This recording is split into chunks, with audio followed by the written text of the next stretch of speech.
I don't know. But the disturbing thing was that in his personal property that he had at the police station, the police showed me, was a pair of overalls, and he called them his killing overalls. Whoa. So he was wearing overalls when he killed his father with an axe.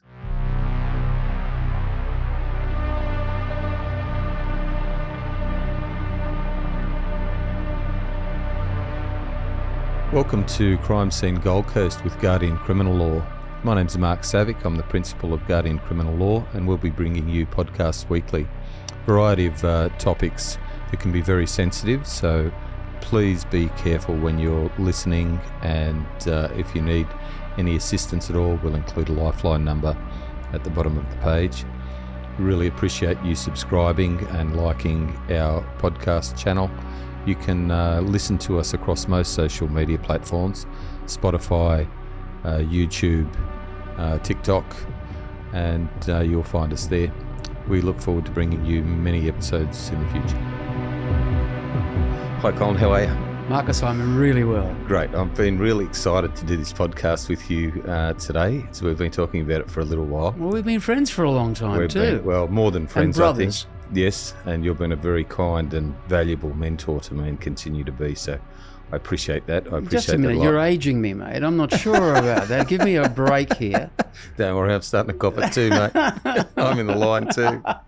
Mate, tell us a little bit. You've been practicing criminal law here at the Gold Coast for how many years? Oh, gosh. I was admitted in 1968. 1968. Yeah, and I joined a law firm down here on the Gold Coast. Really bizarre group of people. And then we became Short, Punch and Greatorix after that. Myself and John Punch and Ian Short. John's passed. Was that over at Bundle? Like I remember. It was, yes, it was. We were actually, to start with, we were in the middle of Service Paradise. And I used to go to work in caftans. I had hair down on my shoulders. And I was full tilt hippie. But acted for some really interesting clients, very interesting clients. Yeah. We weren't run-of-the-mill people.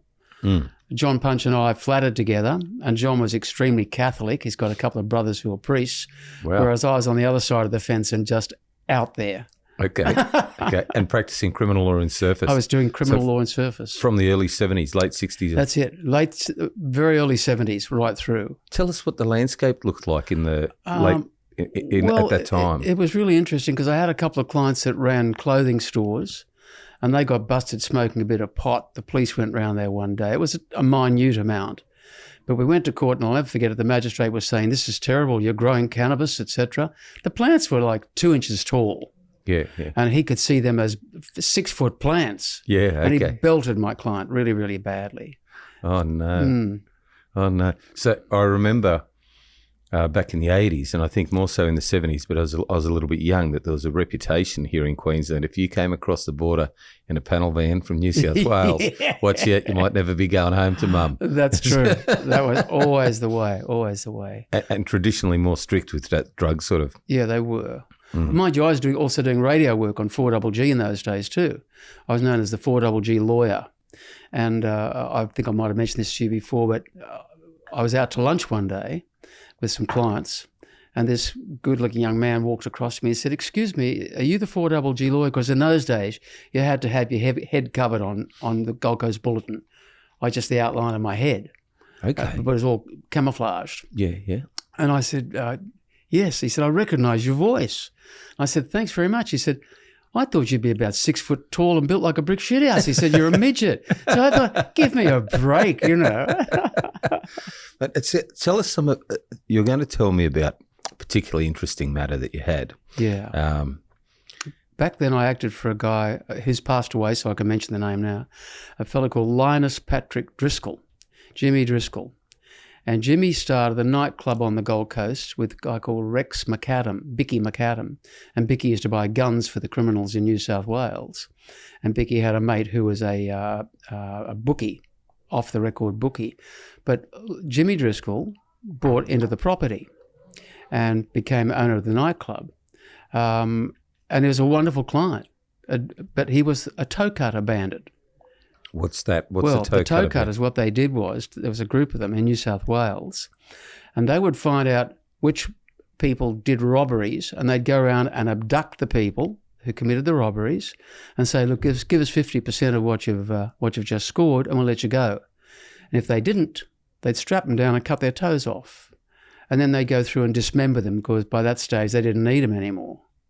So I think I saw an interview with Mark Chopper Reed. I don't know if he was involved in that sort of thing, but he was talking about cutting people's toes off with a bolt cutter. Well, that's right. Well, and how they popped off. Jimmy was one of those guys. But and I didn't know that. I got a call from John Mescal, who was a detective at Colin Greatorix, to come down and meet with them. I thought he had other matters to discuss with me, and I was happy to do that. But he introduced me to Roger Rogerson and Noel Morey, and Noel was the senior sergeant, an old guy, and Roger Rogerson, whom you know, is in jail now. He's killed a lot of people as a detective. But I went in to sit with them. It was late in the afternoon, and John Mescal left, and I was sitting there with Roger Rogerson and Noel Morey. And Noel Morey reached behind him, pulled out a .32 police revolver and put it on the table. It had notches on the handle. I thought, this is so B grade. Give me a break, boys. Oh, wow. Yeah. But I felt like I was on a raft, and Rogerson was the shark going around the outside of the raft. He didn't stop walking the whole time. Wow. But they pulled out some photographs and showed me and explained to me that these were people that my client had killed, criminals that they'd killed. And I said, look, I don't know anything about it. Not interested at all. Anyway, the thing finished. And the first thing I did was when I got back was to ring Jimmy and say, you've got a problem. These blokes are up from New South Wales. There's a client loyalty, as obvious there is, and you'd appreciate that. And I said, I think you should get out of the country. So he did, bailed out for a couple of years, I think, and did some assassination work in Israel, as I understand. Wow. Yeah, it was heavy stuff. But he worked for the Cray brothers in London, and they were the nightclub owners, and they were maniacs.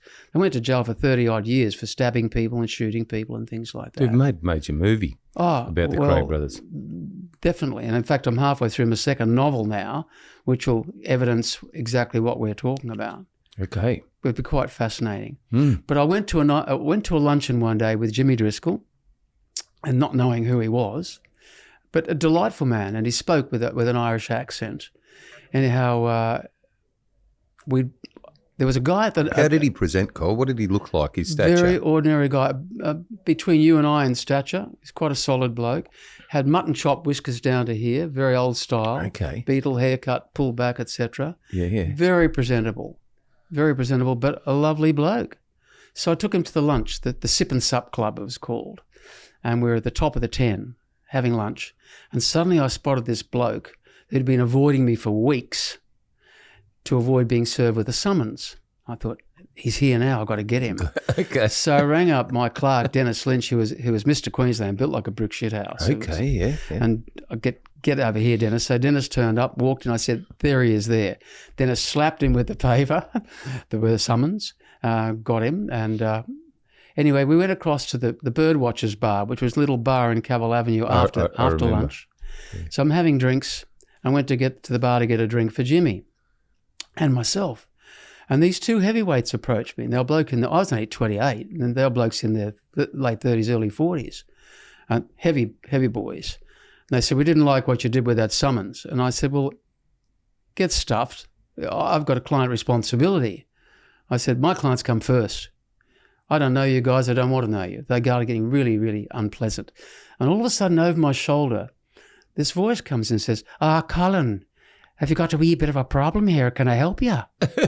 And these guys recognized Jimmy and they crapped themselves. Wow. They said, oh, no, everything's okay. Don't worry. Colin's already had a job to do. Backed right off. And Jimmy said, well, let me tell you this. He said, if you got a problem with Colin, you got a problem with me. They fainted. But it was after that I had the Noel Morey exercise with the coppers, etc. And they told me about Jimmy. But he was a lovely client, a really nice guy, and he protected me. What happened with him? So he went to Israel. Jimmy went back and he did some more work in Israel, and then he went to London and did some more work around London, snuffing people, I assume. Wow. But he came back to Australia and he had a meet-up with another client of mine called Bertie Kidd. Bertie spent a lot of time in prison. There was going to be a shootout because one of them acted for painters and dockers. The other one was with an alternative group of people. But unfortunately, they never got to meet each other. I met Bertie in prison when he was arrested up here. But Jimmy ended up, spent time, I think, for killing somebody. I think he got about 8 years, left, got out of jail, but then subsequently had a heart attack and died. Whereas Bertie's still alive. But they never got to meet. There was going to be a shootout outside the pub. Wow, so Bertie's still alive? Bertie's still alive. Bertie's in his late 80s, early 90s now. And I ring him occasionally. And he's a lovely guy, once again. They were straight up and down people. With me, you'd have that experience, Mark. You've acted for some tough people. Yes. But if they think you're in trouble, they come around to protect you. I know my clients did. Yeah, I have acted for some tough people and mostly pretty decent. Like they've got a set of values and usually they've got people who love them and they love as well. I've only ever, somebody really evil, I've only ever come across that a couple of times. I don't know about yourself No, I haven't. Your practice. They've always been back. Who have you had that's been positively evil that you felt uncomfortable with? I had a fellow several years ago. Now the circumstances of how this eventuated are a little bit cloudy in my mind because I didn't end up carrying through with the matter entirely. So I was called to the police station to interview a client who had just recently been taken into custody, very serious criminal charges. And how old was he? He was in his 60s. He would have been in his how old were you in those days? I would have been in my early 30s. Okay. And so this fellow was in his mid to late 60s, but he looked like he was about 45, 50. Very, very fit. And the reason for that was that he'd been in jail for the previous 22 years. Pushing weights, yeah. Yeah, he'd been in jail for the previous 22 years. So 22 years previous to this, he was jailed for killing his own father. And that was in Western Australia. And he served the time for that. And then did full time? Yeah. Did full time for that.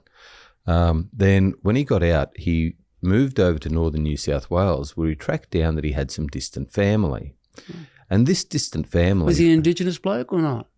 I don't want to go into that. All right. For reasons of confidentiality and it's quite sensitive sort of material. I understand. So he came back and for some reason the family that he had tracked down, there was a lady that was in her 30s, her young daughter and her daughter's boyfriend and her nephew. They were all sharing a property and she was somehow distantly related to him. And so Uncle John gets out of jail and he tracks them down and comes over to northern New South Wales. And that's all in the family past. It's that long ago that nobody's accounting for it at all. It's just Uncle Johnny got out of jail. He had trouble in the past. Did they know what he'd been charged with? I don't know. Yeah. I don't know. But the disturbing thing was that in his personal property that he had at the police station, the police showed me, was a pair of overalls, and he called them his killing overalls. Whoa. So he was wearing overalls when he killed his father with an axe. And so he'd been waiting to get out of jail, and goodness knows what demons. So was his dad's blood on the overalls or No, his? they would have been destroyed. They would have been taken evidence and destroyed. This is a new pair, but he's replaced the killing overalls. So he requires a pair of killing overalls in his kit, right? Charming. So he's come out of jail, and he's already predetermined that he's going to be killing people. So he starts living with this distant family on their property. And one night he says to the, so I think it's the young lady, her daughter, the son-in-law was outside, the niece was inside. The son-in-law was outside and he was explaining to the son-in-law that he had the killing overalls on at this stage and they're sitting around a fire in the backyard, and explained to him how he had to kill the ladies inside. He's dressed now in his killing overalls. He had an axe with him. And that he would also have to kill him as well. Good grief. Now, the young man, thankfully, the young man said, no, he played a sort of psychological game and said, no, I hate them too. I want to help you. And so he sort of stalled the old bloke. So he said, I've got to go and get my overalls on. And he went up to the house and he said, call the police straight away, lock yourself in. I'll keep him busy down at the at the fire, and they went down to the fire where he was sharpening the axe and then was offering the file to the young bloke to go and get his axe from the wood heap and sharpen it as well before they go and kill their family. And it was absolutely nothing to him. That is terrifying. Absolutely terrifying. Absolutely terrifying. So I went and I interviewed him. Of course, there was no opportunity at bail, and the matter then travelled on to another solicitor within the organisation I was working with. Tell me this: how have you and I maintained our sanity during this period of time? I mean, I've approached it on the basis that I've got a sense of gallows humour. Yep. If you know what I'm saying. Yes, absolutely. That we're watching people guillotine and goodness knows what else, and you've got to have that degree of gallows humour, I think. Yep. Because you've got loved ones you go home to at night, and I do as well. How have you maintained that? Not very well sometimes. Yeah, not very well sometimes, to be honest. I experienced some depression and anxiety around work on several occasions. So I've had occasions where I've had to take time off doing this work. I remember having a case many years ago, and unfortunately, the fellow who I was representing, I was successful in the case, so the outcome was favourable to my client, but it shouldn't have been, and it was as a result of prosecution failing to see a few things. Everybody can make a mistake, but this is a pretty heavy mistake, and it wore very heavily on me. I had to have 2 years off. I walked away from the law for 2 years. That's incredible, Mark. So I know exactly what you're saying. Yeah, that's happened to me twice. Yeah. In the past, and I've walked away from it, and then I go and I work in usually adult education, which is really satisfying because you're empowering people. So that sort of fulfills you quite a bit. But it's going to sound like so cliche. No, the thing that helps the most is exercise and good food. Well, that's true. That's the thing that helps the most with me. Whereas my let out was doing radio talkback work back in those days when I was on air. But also I had a very successful rock and roll band that I played in. Great. I was the front man in that band. We travelled all around the place. Yeah. Some funny things happened in the band. But one of the interesting things happened, as you know, I live in the country. I won't go into where I live, but I live in the country. And I'd remarried, and I've got a young wife, and my son is only about 2 or 3. And lo and behold, up the road, there are 2 murders. The young bloke had been dragged out of the house. He'd been opened up from his groin to his throat, with his intestines taken out and dumped on him and left in the backyard. Oh, God. The other young girl. How old? Oh, he would have been about 24, 25. Okay, the victim. Bloke, yeah, the okay. victim. Yep. His girlfriend, or young woman, she'd worked in a brothel that I used to act for the brothel keeper. I knew the brothel keeper quite well, and I went down to address these girls on the rights and the wrongs, what they could do and what they couldn't do. Yeah. She was about 17 going on for 18. And when they found her, the police found her, she'd had her head cut from ear to ear right through to the spine. So she was inside, and he was outside with his guts all over him. And as it turned out, it was suggested there was a certain motorcycle element that might have been involved with it, drugs trafficking and things of that nature. But it was about that time that I was approached to see whether I might like to represent certain criminal organisations. Yeah. And I thought, this is not good. I'm living in the country. I've got a young wife, a young child. So I suggested, no, look, I'll never be able to get down to where you need to be if you're arrested. I just won't have the time to get off the area that I'm at. So I declined and stepped aside. But that was a bizarre situation. Wow. The guy that ran the brothel was a Chinese fellow, married to a European lady. And he used to wear Chinese outfits on, like the Fu Manchu outfits, and have his hands folded in between the sleeves, with a beret on. I think he was a bit of a wanker, quite frankly, looking at it now. But I went down to meet these young women, about young kids. And what he used to do was he'd hire these girls out to Chinese male tourists who came to Australia.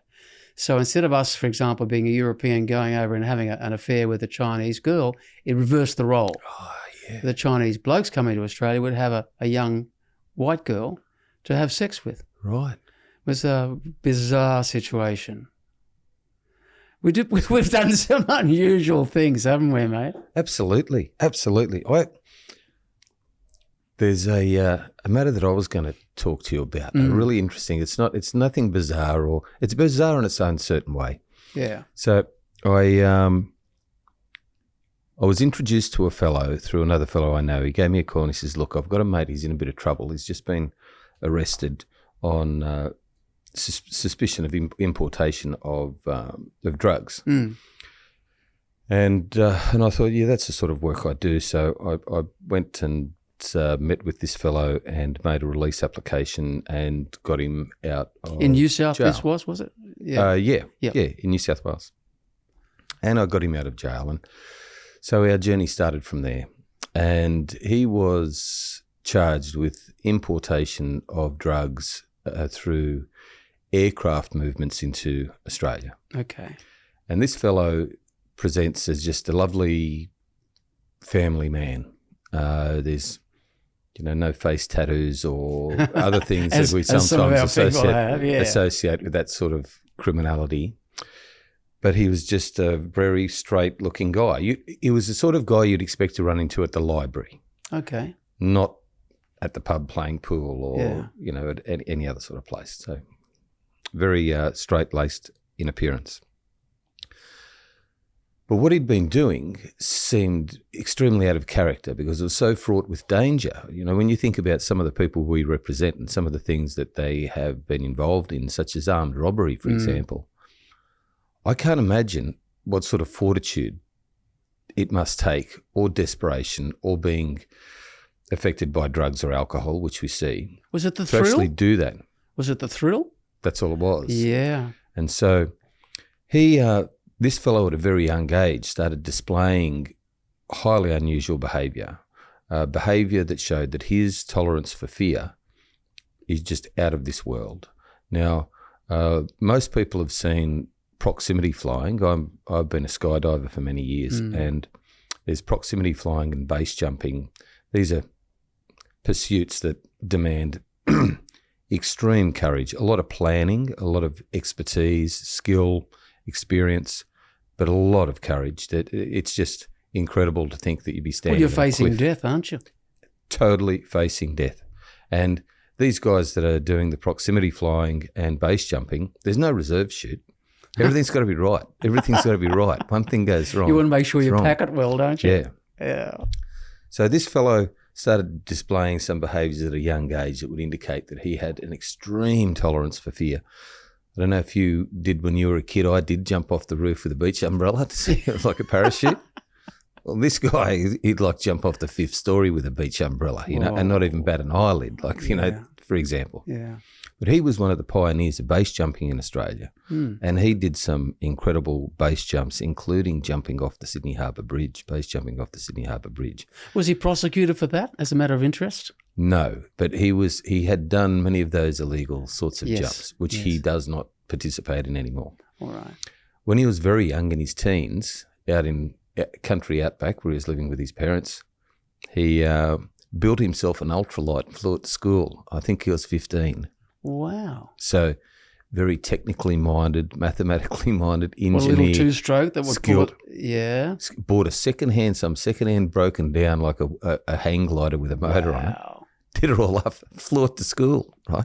That's cool. That very, very cool, right? Very, very cool. So he ends up becoming a professional pilot and doing providing pilot services in a range of environments. He wasn't flying for commercial airlines, but he was a commercial pilot flying lighter aircraft, twin-engine aircraft, sort of medium-sized aircraft where they might take 10, 12 people, 20 people, right down to single-engine, two-seater aircraft. Very experienced across a broad range of aircraft. So he gets approached by some old schoolmates who have done quite well. They've become involved in retail, in shopping centres, in little community village sort of shopping centres, and these guys have done very well. And they have got some sinister ideas about importing drugs into Australia. What sort of drugs were they bringing in? ended up being methamphetamine, Whoa. cocaine, Whoa. and MDMA. Yeah. They were the three that they finally identified. So they approach my client and say, look, we've seen that you're trying to build your aviation business, which he had a hangar and a few planes, about 5 or 6 planes, and he's providing various sort of charter services, bits and pieces, but he was doing it for the love of it. He just absolutely adores flying, whether it's jumping out of a plane or off a cliff or flying a plane. That's where his happy spot. And he doesn't feel like he's in any danger whatsoever at any time. There's no sense of that whatsoever. So they approach him and say, look, we've seen what you're doing. We've got a bit of spare money. We'd really like to assist you in building your aviation business. And we'd like to invest some money in you because we know what sort of a go-getter you are. You know, we just love you, mate. You know, you can trust us. We don't have to sign any papers. I've heard this before. You know, everything's going to be good. And so my fellow's gone, fantastic. That's great, you know. Let's do it. Let me backpedal too. He was also experiencing some personal health issues at the time that this happened. So he does say to me later on, he goes, look, of course I smelled a rat. The offer's too good to be true. But I thought it was, sometimes you just get really lucky. And if I just do my part, all I'm doing is flying planes. That's what they've told me I'm doing. And they're helping me with my business. But the deal was that they'd purchase a plane somewhere overseas. They'd tell him how they wanted it to be flown in, where it needed to stop. And it always conveniently had to stop in a Southeast Asian country. And it would stop there for like 2 or 3 days. And then where he needed to come in and where the aircraft needed to end up. And then his part of the deal was he gets to keep the aircraft. All right. And they'd give him a bonus as well.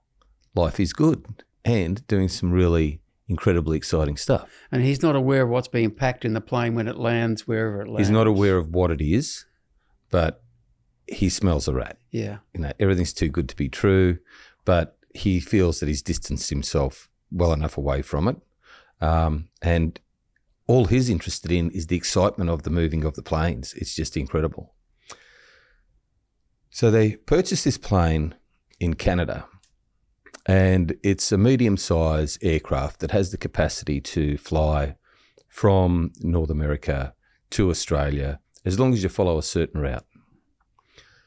So they've planned a route. So it's a twin-engine aircraft, not a single-engine. Twin-engine aircraft. Yeah. So they've planned a route from Canada coming across through Hawaii. I think it's then Guam, Philippines. Then they're into Southeast Asia. Then they're coming into Australia. So they're sort of going to hop across the Pacific. Apparently it's a quite well-flown route, because there is that sort of business going on often. Does he have a passenger with him? A co-pilot or something? Yes, a very unfortunate man indeed. Oh. A very unfortunate man indeed. All right. So This doesn't all go well, Mark. this doesn't go well, not well at all.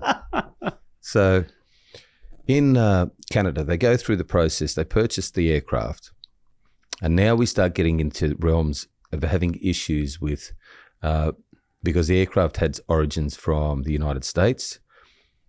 The FBI, DEA, and Homeland Security, Canadian authorities all started to get involved. And you know what? They started to get involved from the aspect of money laundering, because the nature in which the aircraft was purchased and where the money was flown from. And that carries 15 years in the United States in a federal prison. And 15 years federal prison in the United States isn't 15 years parole after 5. It's 15 years. You've got to do the whole time, right? So that raised problems later on down the track with issues of extradition.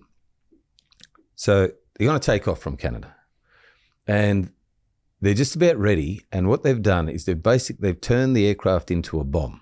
So they've removed all of the seats and put in 2 big plastic fuel bladders. So if you can picture this like 15-seat aircraft, it's now only got 2 seats in the front, and the whole fuselage is filled with these rubber bladders containing avgas, or Jet A1. He has a turboprop aircraft, so Jet A1 fuel, which is flying bomb. Yeah, it's full of basically really high octane kerosene. You know, have they got chutes inside the aircraft?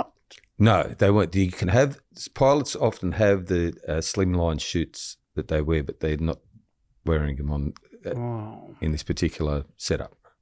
So they're about to take off. The authorities come around and go, "You're not going anywhere. You can't fly that plane with those bladders just floating around in the back like that. You guys are crazy. They have to be in some sort of racking system. You need to build something or have something in the aircraft to contain them, so they're contained." So off they go to the local hardware, cordless drill, screws, timber, and they build like these crates, these big giant fruit crates. Imagine these giant fruit crates built from fucking pine, right? And they put them in there. The authorities come around, and I think they just went, just go, just fucking go. And as long as you get over the border. But these were the airport authorities, not the feds. No, airport authorities. Okay. The aviation authorities. Yeah. So they said, okay, you can go. So they're looking at the weather, and the weather's closing in across the Pacific. So my mate says, "Don't worry, I got this." And he's got a guy with him who he's paid to come over to help him move the plane from Australia. Not a close friend, but a professional ferry pilot, a guy that does this work. So, and my fellow had done it a few times, flying planes in, but he had nowhere near as seasoned as this other gentleman, very well respected in the industry for being a ferry pilot. And so he was hired to go to Canada and help bring that plane across. So he goes, "No problem. We're going to fly up over Alaska, come down over the Aleutians, land in Japan, got to refuel somewhere in the Aleutians and Japan, and then from Japan jump down into Southeast Asia."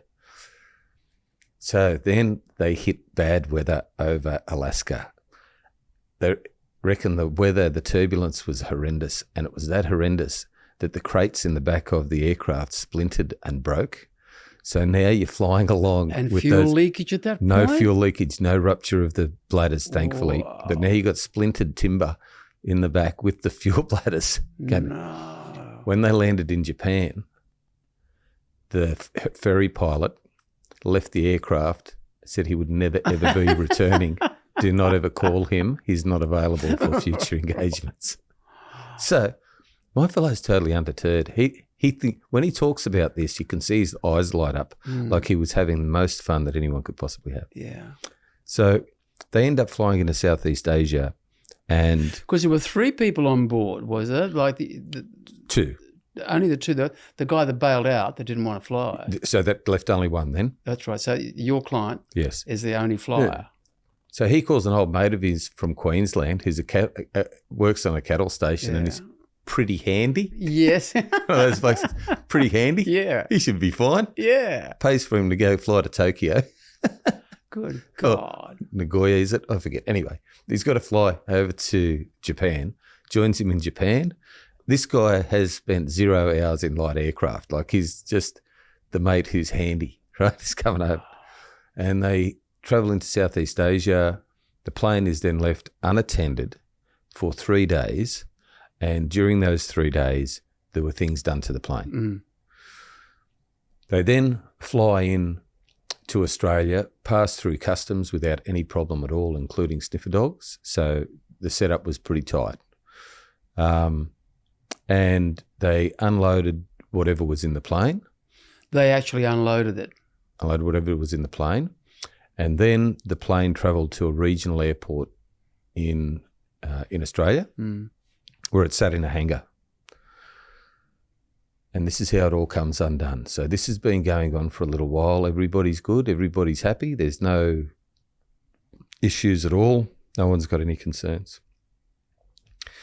These guys are doing very well in their other businesses, and they hire a young fellow to distribute what they're importing through the city in larger lots for distribution. So they're like a wholesale type of situation. And the young bloke who they'd hired, well, he was getting rewarded quite well. So he's gone invested in a brand new V8 Holden Ute, black, lowered to the ground. Draw the crowds. To the ground. And he's got his hat backwards and the tinted windows, and he's doing burnouts at the traffic lights in Parramatta. Ugly. And he's got 22 kilos of meth in the back. Get out. No, get out. That's insane. Absolutely, right? So he comes undone. So he comes undone. So before you know it, the aircraft's under surveillance. My bloke's under surveillance. And he goes to move the aircraft. He's going to fly it from one place to another, and they pounce. 0 residue found on the aircraft.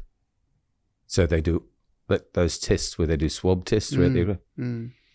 0 residue of anything found in the aircraft. Anyway, there was other evidence that they had discovered. Did the young bloke rat them out? Well, I'm not sure, but my bloke never did. My bloke always accepted his part as being a pilot, and there was other evidence. And so our journey begins, like my journey and his journey begins, and we're together for a couple of years. And he's just, like you were saying before, it's a really, really nice guy, really lovely, lovely guy. I'd love to have him as a neighbour and a friend. But the people that you and I have met, there are some baddies, don't get me wrong. Yeah. People that I didn't like to, but a lot of them have got certain integrity in them, and they're unassailable. And so sometimes it's just circumstantial sort of stuff, you know. You could be in the same situation yourself, just for a couple of different turns. Correct. So I get called in on it, and one of the first things I've got to deal with is the FBI, Homeland Security, DEA. They want to extradite him, so he does his 15 before he. Did you get to meet any of those blokes? Yes. So the FBI, that was very interesting. So the FBI, it's like something out of a movie. The representative who I had to deal with was a Texan bloke, about 6'4". No, I'm not joking, mate. Handsome as all get out, wearing the boots. He wasn't wearing the hat. All right. He was wearing the boots. So the first time I've got to meet this guy, this agent from the FBI, it's organised for us to go to one of the major airports in Australia. We had to wait there. Once our plane had landed, we were to wait there in the lounge, and then I received a message. And the message was, we'd like to meet at such and such address in 30 minutes. It's just like from the movies, like from one of these secret spy movies. So we go, okay, we jump into the hire car and off we go. We pull up outside this address. We've got a number. We call the number, and then they give us another address and then another. And you know where we end up? Where? Back at the airport, in a bar at the airport. So through security and in one of the bars after you get, so we had to go back to the airport, back through security. So maybe we were being watched. I'm not sure the reason. I was about to say, you would have been observed the whole time. Yeah. And I think they were very concerned because of the quantities involved, and they probably were concerned about the complexity of the organisation. And so we meet there in a public place. And I can see that my client has become quite excited about what's going on. It's movie drama. It's fantastic, right? And I said to him before we go and sit down, I said, mate. Like Butch Cassidy and the Sundance Kid. I go, look, I said, today is for us to be listening. No talking today. We're just listening, right? Seeing what the feel is. So sit down with this fellow. This fellow was so likable. Like, he was just such a likable man. He came across as a really beautiful man. And he sits down and he goes, like it's a bit of trouble. He goes, I don't want to talk about that. Let's just get to know each other, you know. But, of course, he's been highly trained. It's seduction, Mark. He's a very highly trained, absolutely, police or enforcement officer, officer of the law. And he's like the head of operations in this city in Australia. So he represents the FBI there. So he's obviously a very trusted and highly trained guy. So he starts talking about some operations they've got in Colombia where they've got these 6 twin-engine jet aircraft sitting on a tarmac full of machine guns, and they need them moved. They need like an agent, like undercover agent, to move those aircraft from one place to another. He's talking about, and how my client and his skill base really fits the bill. And I can see your my client is getting revved up. He's just hit the excitement levels going through the roof. Yeah. He's thinking guns, shooting, flying jets. What could be better? And he doesn't care about money. Conditions, deals, nothing. So, and he goes to talk, and I had to I grabbed his leg underneath the table and squeezed it so hard and looked at him. I swear he was going to start handing in resumes or something, you know. So we managed to, anyway, But he's a piston aircraft flyer, not a jet flyer? He's got endorsements for all sorts of things. If he hasn't got endorsements, he's got endorsements for jet aircraft, like turboprop aircraft. But so were they turboprop? Is that what they were describing as jet? Anyway, if he didn't, he could have got an endorsement to fly that aircraft. I think he could get an endorsement for anything. He's got thousands of hours, and so our journey started from there. And I managed to keep him in the country and managed to help him over a couple of years. And he never ever talked about anybody else's role. And did he actually serve time here too? A little bit. Okay. Yeah. Well, what a fortuitous person. How lucky to meet you. Well, and I was lucky to meet him. Did you get off on it too? I bet you did. It was exciting work to do every day. That's right. Absolutely. That's part of what draws me to the work. Yes. As you know, my financial motivation is very poor. I get in trouble for that. But the work I love. Yeah, the work I love.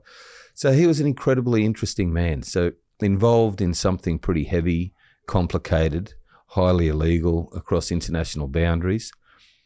But I managed to get across to the court that it wasn't financial. It was purely as a result of his nature and the excitement just being irresistible to him. Did you get a psych test done on him at all?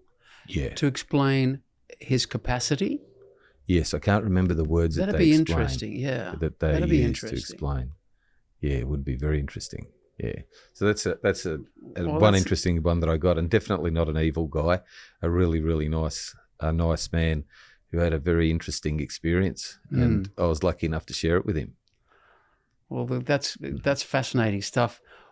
When I was travelling a lot, and I was heavily involved in my martial arts, I did my Blake and Kyokushin karate, which is full contact. It's not dancing around. It's punch, very much like Muay Thai.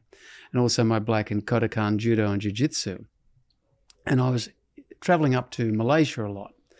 And I went to a dinner party one night. I was only in my late 20s. I went to a dinner party, and boring as batshit, I'd met some people, older people, and they were Canadian timber cutters.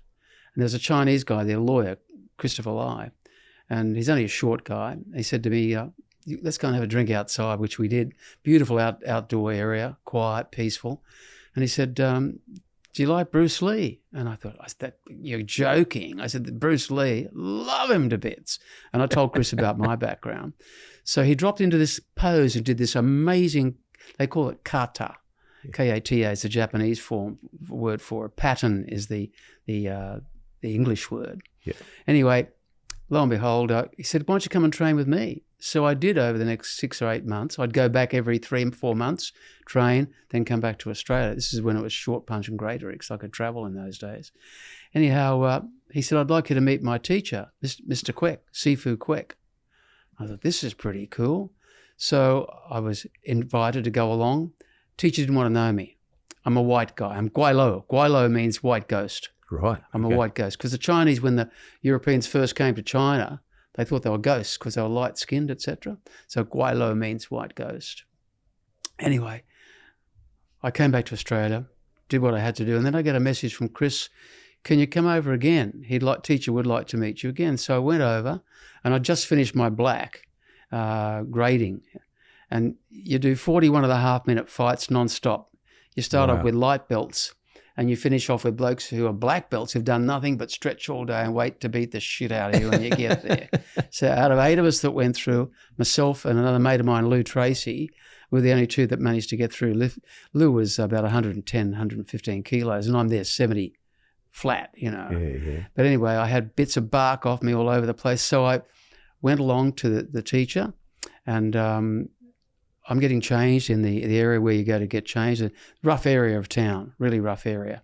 And our training area was upstairs in this building. Downstairs they've got mechanics and doing things, etc. So I'm getting changed, and I'm looking around, and all these Chinese blokes there are all in black outfits. And I suddenly realised I'm in fucking white.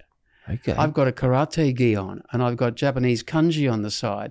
Now, the Japanese did brutal things to the Chinese during the Second World War. Yes. And I thought, oh my God, this is not good.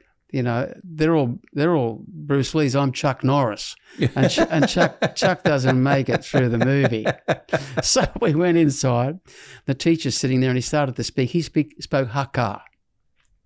And I speak a little bit of Cantonese, so I picked up some of it. His wife spoke Cantonese.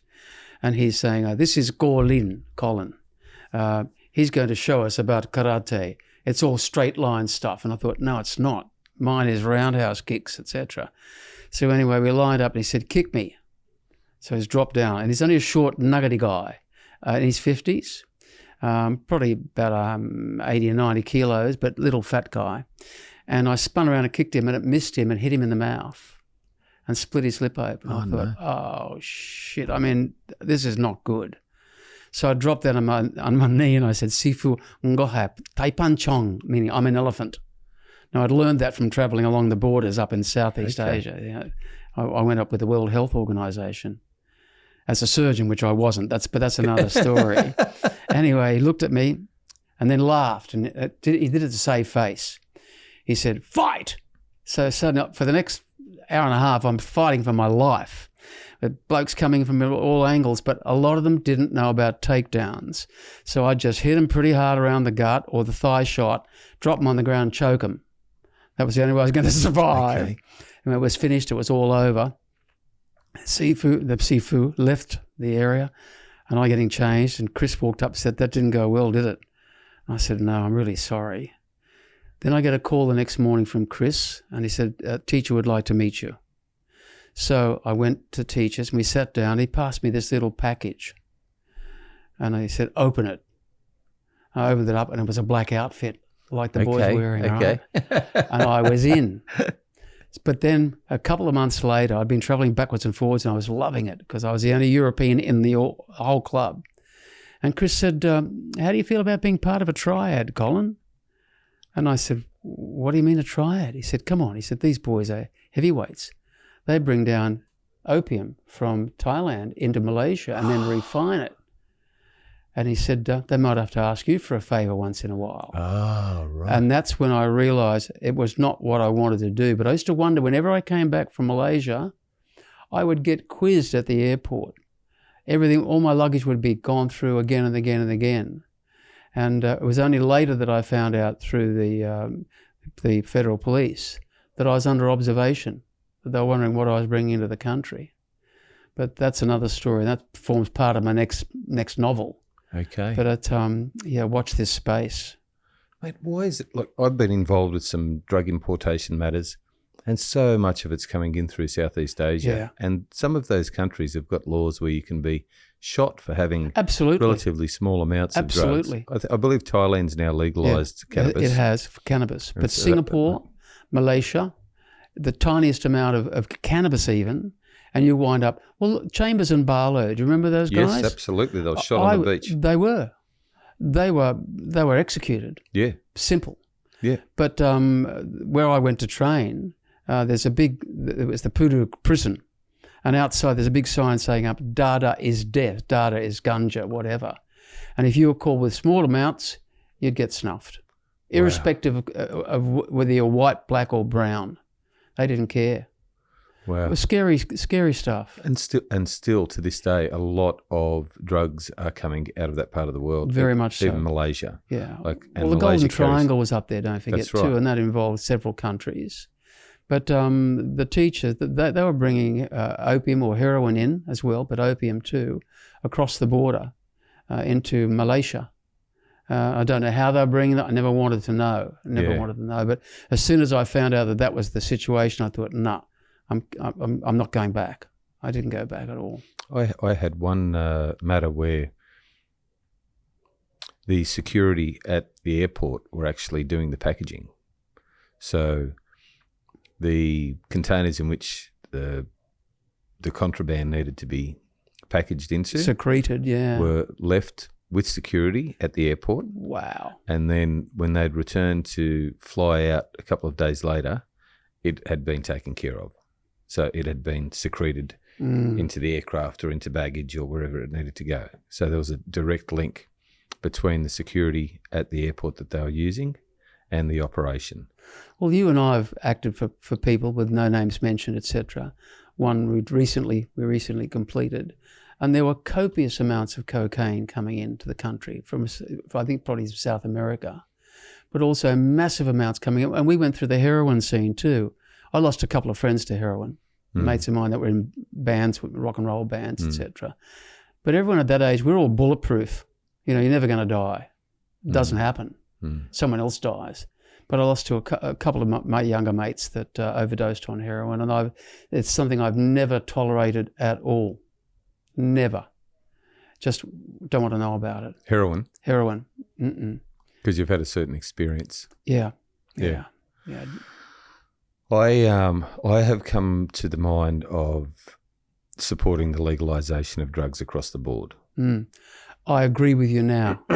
I've come to that mind. There was one time when I used to qualify that and say everything except for heroin. And then I learned a bit more and I changed my mind there. And then I used to say everything except for meth. And then I've changed my mind there as well. And I've sort of seen it from a different perspective. I think I was watching some evidence. It's a health issue now, isn't it, Mark? It should be a health issue. Yes. So I watched some evidence just recently on a matter that I'm looking at, and watching the police carry out a search of several people in a car park. So obviously somebody said, there's 4 blokes sitting in a car park, in a car, and it's like late in the evening. It's about 10 o'clock in the evening, and somebody's obviously called police, or maybe patrol has seen them, but I think somebody must have called because there were 2 police wagons that pulled up to conduct the search. It seemed like they were very well prepared before they even turned up. And so the police turned up and they started conducting a search of the vehicle, saying that they suspect that there's drugs in the vehicle, asking all of the occupants of the vehicle to get out, searching all of the occupants. Younger people? 2 people that were sort of in their 40s, 2 people that were younger, maybe in their mid-20s.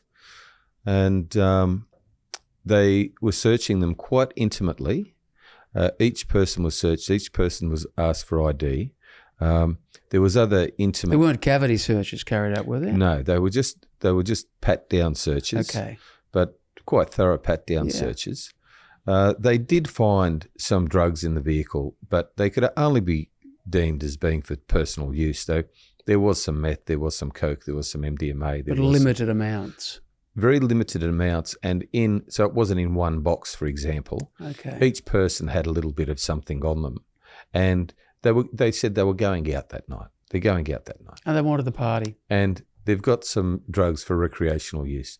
When you have a look at the evidence, look at these people, they look like decent young people. So they've got jobs, but they just want to party when they go out. They've all got jobs. They've all got really good jobs. And there's no stolen property in the vehicle. There's nothing at all. And so these people are now detained for hours. The search took hours while they went through the whole vehicle and all their possessions one by one. Then taken back to the police station, detained further, and then released, and then have charges that are pending. And when I look at it closely, it's an invasion of privacy disguised as a war on drugs of some sort of benefit to the community. Now, sure, they shouldn't be operating vehicles whilst you're on drugs. I understand that, yeah. But if you are indulging in small amounts of recreational drugs, I just don't see it as being any worse than having a few drinks, and actually a lot better in some cases. Some of the drugs that the young people are using, whether it be cannabis or MDMA, just don't get associated with violent crime, heroin in particular. You don't see it. Well, it's an interesting thing because I think it's Section 79 of traffic legislation that deals with the ingestion of drugs. And you can be shit-faced behind a car and lose your license for 6, 8, 12, a long time. But with that limit, Section 79, 3 months is the lower limit. Yes. So if you're caught with that small amount, you're cool. And now we've got a situation where people are taking cannabis for relief of pain and goodness knows what else. And I've spoken to a certain friend of yours and my friend who's a magistrate. We've discussed that. And also some judges I've spoken to about it. And to address that, we're going to have to revamp the driving laws to work out what amount of drug you've got to have in your system to become intoxicated. And that's going to be the hard yard, isn't it? That's a very, very hard one. It is. I mean, if I have a joint and I'm okay, But the next day or the day after I get busted and pulled over and I test for it, I'm gone for 3 months at least. But, so they've got the two different charges. So operate a vehicle whilst under the influence or that's correct. occupy a vehicle whilst the drug is in your system. I just can't gel with that second I agree. part, I agree. being prosecuted because the drug's in your system. I do believe that one of the senior magistrates in northern New South Wales resigned last year. Yeah, I read about that because he just couldn't cop it. Yeah, he said he just doesn't want to be punishing people for something that happened something you've done in the past. It's like charging you for having a beer last Saturday. That's right. But I wouldn't be surprised if he was pulled over one day and tested to find out what might have been in his system. Absolutely. But I agree with you. Yeah, he couldn't tolerate it any further because he saw people losing their livelihood. A man or a woman's got to go to work the next day and they can't drive. That's right. And that's wrong. Absolutely. Absolutely, it's wrong. So I think the laws around the war on drugs have just But put how do we police in a very determine what amount position. of drug you've got to have in your system to render you incapable of driving? It's like you can have up 2 or 3 beers and sobriety test. Touch your finger on your nose. Well, see, my dad used to close do one eye, and then hop along on hop one along leg. one leg. They used to do Test that. your balance, yeah. They used to do that. I think they still do it in the United States. Do if they YouTube's really walk anything this to go straight by. line? I think they do stuff like that. And then they draw a crooked line and you've got to follow that through. Yes, I don't know how they do that. That's a bizarre thing, isn't it? Yeah, well, it would be interesting to see how they deal with it in Portugal, because Portugal's decriminalised the whole lot. So how they work, all right, that'd be interesting legislation to look at. Be interesting. Can we get a hold of that legislation? I'm sure it wouldn't be hard. I'd like to have a good look at that. To see what their rules are around operation of motor vehicles. And similarly with Thailand too. Yeah. What have they done there with their licensing law or their driving laws? I don't know, but they reckon on every street corner now you can help yourself to some pretty good weed over there in Thailand. I've never been to Thailand before. Have you been? I have, yeah. You have? I have been to Thailand, yeah. I was under this impression that Bangkok was like a few buildings no more than 3 or 4 stories high, population and size roughly the size of the Gold Coast, surrounded by paddy fields, like in little villages where you can get cheap food. One night in Bangkok, mate. Yeah. One night in Bangkok. Yeah, then I learned like this population's bigger than Australia. I thought, oh my goodness, that's mind-boggling. So I don't So what's the legislation like in the southern states? Because I've heard all sorts of funny rumours about the fact that you can grow a couple of plants in ACT. I haven't had a close look at it, but I believe in the ACT you're allowed to grow 3 plants outdoors. Yeah. And you're allowed to have, I think it's a considerable amount that you can have on you. I think it's like nearly an ounce of. Oh, really? Yeah, an ounce of dried flower. I'm pretty sure it's considerable. So I do believe you can have a joint in public in the ACT. But there is some issue with the law in that you're not allowed to buy it or sell it. But you can grow your own.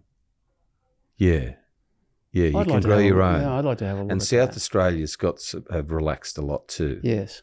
So I'm not sure what it is in South Australia. They've decriminalised it. But wouldn't you think there'd be a federal legislation which covers each state and provides each state to comply with federal requirements, as opposed to state legislation? Well, you'd expect that to be the case in all of our laws, like it is with our family law. Yeah. And I have read, and I think that Peter Fitzsimons might be quite an advocate of it.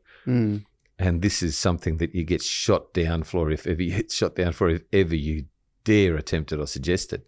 And that is the abolition of all state governments. Well, I'm in that favour, quite honestly. I am too. Local government. Yeah. And I live in the country, and I'm part and parcel of local community organisations, and one at Numbaba and one where I live. And I was at a meeting last night, and I've just become appointed again as vice president.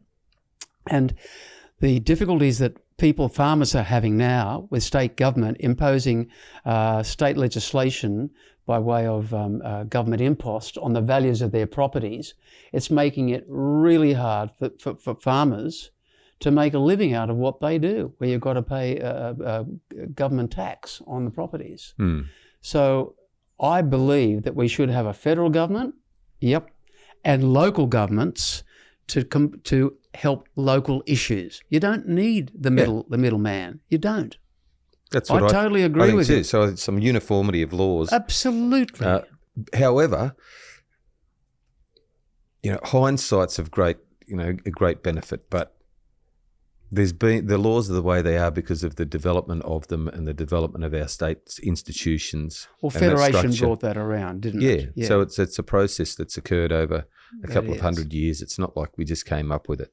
And I think the biggest protest you'd get for wanting to abolish state governments is no state of origin, mate. Like who could possibly live with that?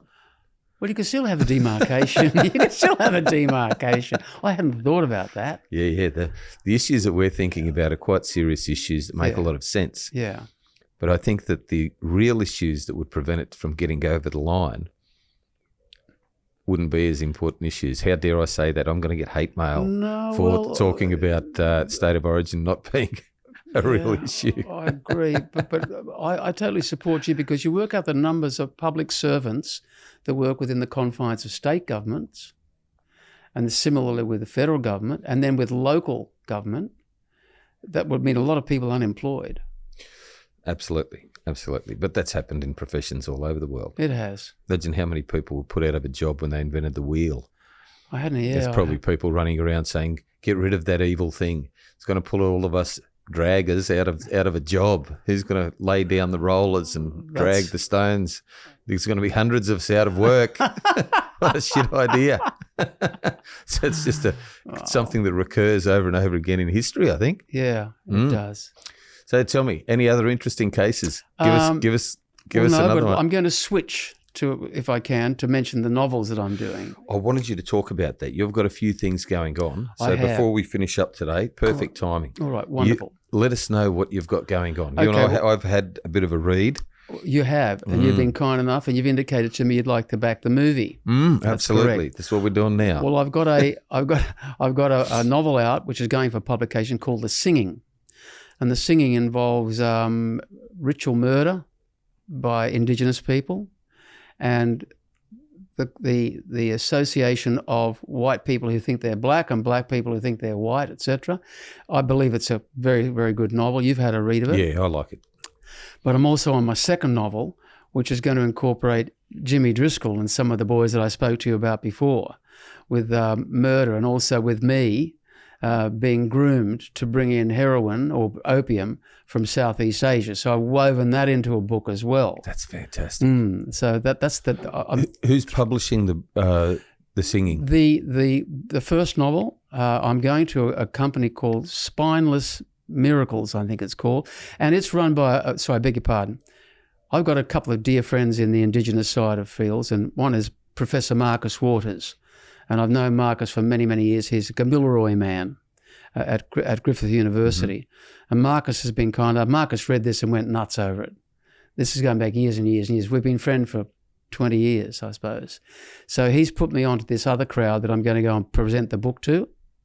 And then if they're interested in that, then I'll follow it up with the next novel to go through to them as well too. But you've done a screenplay for The Singing as well. I've done a screenplay, yeah, I have. And I've signed up a memorandum of understanding with producers who are very keen to get the thing off the ground and see if we can turn it into a movie. They'll do a short of it and then see if we can titillate some of the major investors around the place to subscribe.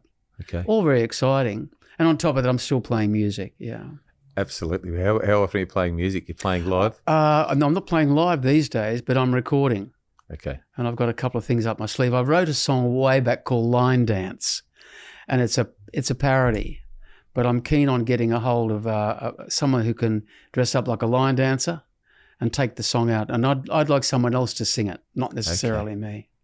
Okay. Yeah. And you're still practicing criminal law here with us. But I'm weird. Mark, one of the nicest things that you've done for me is to invite me to join your team. And I mean this from my heart. Working with you is an absolute delight. Thank you, mate. Because you don't bung on side. I certainly don't bung on side. What you see, same with you, what you see is what you get. But we do aim to help our clients. Yeah. And it's not a usurious business. as you know, as not ripping every bloody last shred from them, as many law firms do, regrettably. They see someone in trouble and they rape them. Probably the case across all businesses. Yeah, that's true. Yeah. But I like to think that we need to be paid for what we do. Don't get me wrong there. You've got to live. But working with you has been an absolute pleasure. Well, mate, you've been a mentor to me since I first started practicing in law here in Queensland. Close friend, mentor. It's like having Dad around. Thank you. So thank you so much, mate. Thank you, Mark, and thank you so much for letting me part of the chat today. I thoroughly enjoyed it. You're going to be back.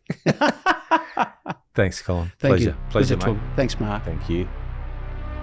Thank you very much for listening to another episode of Crime Scene Gold Coast with Guardian Criminal Law. We're enjoying bringing you these podcasts on a weekly basis, and we look forward to bringing you many more. We've got a Patreon page where you can subscribe. That'll assist us in bringing you future episodes, and also any money raised through that goes towards a youth help program that we're running. We look forward to your company for many months to come. Thank you.